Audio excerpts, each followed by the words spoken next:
I still remember the sound of my phone vibrating on the kitchen counter, sharp, insistent, wrong for Christmas Eve. I answered before the second ring. The nurse's voice was calm, too calm, telling me Mom was asking for us, asking for him. I looked at Dad across the room. He didn't even mute the TV. "She's fine," he said. "Your mother loves drama. She'll be out tomorrow." But the nurse's pause lingered in my ear, a quiet hesitation, a warning wrapped in politeness. Something inside me stilled, something old and buried. "Dad," I said quietly, "she asked for you." He didn't look up. And I said, "She'll be fine." That was it. That was the moment everything inside me shifted, like a door closing without making a sound. Mom died at 2:14 a.m.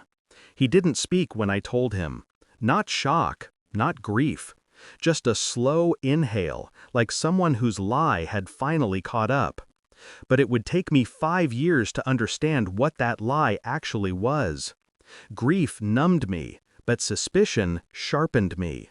It began with things I didn't want to see, old drawers he never let her open, a name she whispered once when she thought I was asleep, his phone ringing late with numbers he said were work. At first, I told myself it was nothing.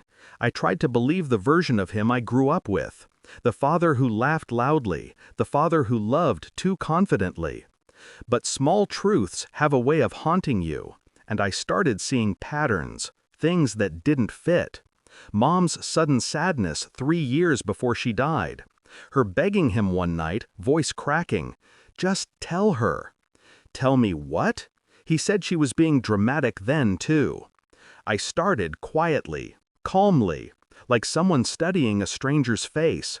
Her hospital file, her letters, sealed, dated years earlier, phone records, and finally, the DNA test. Not to question my blood, to question his.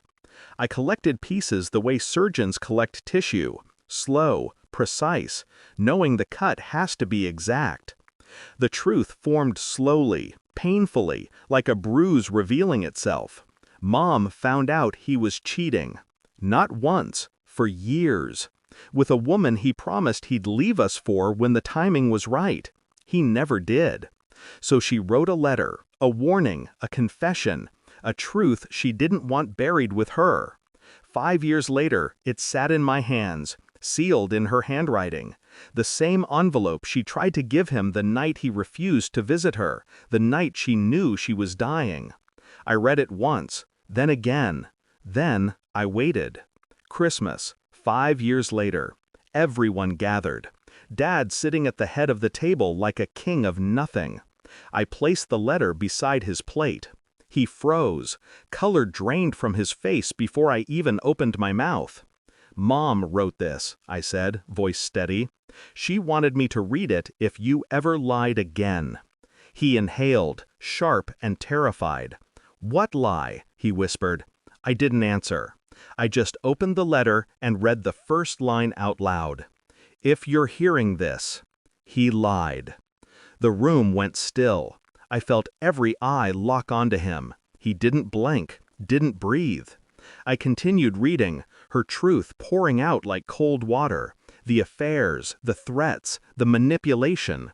The Christmas Eve he refused to come because he was with her. His face collapsed in on itself.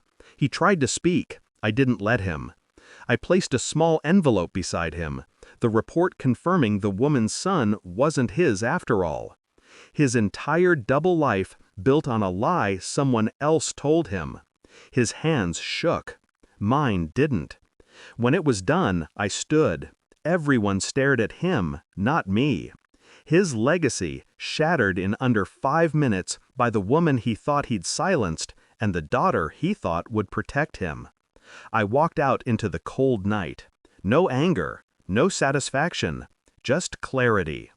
People think closure feels warm. It doesn't. It feels like a door finally unlocking, and the quiet after is colder than winter. But it's mine, and he can keep the silence he created.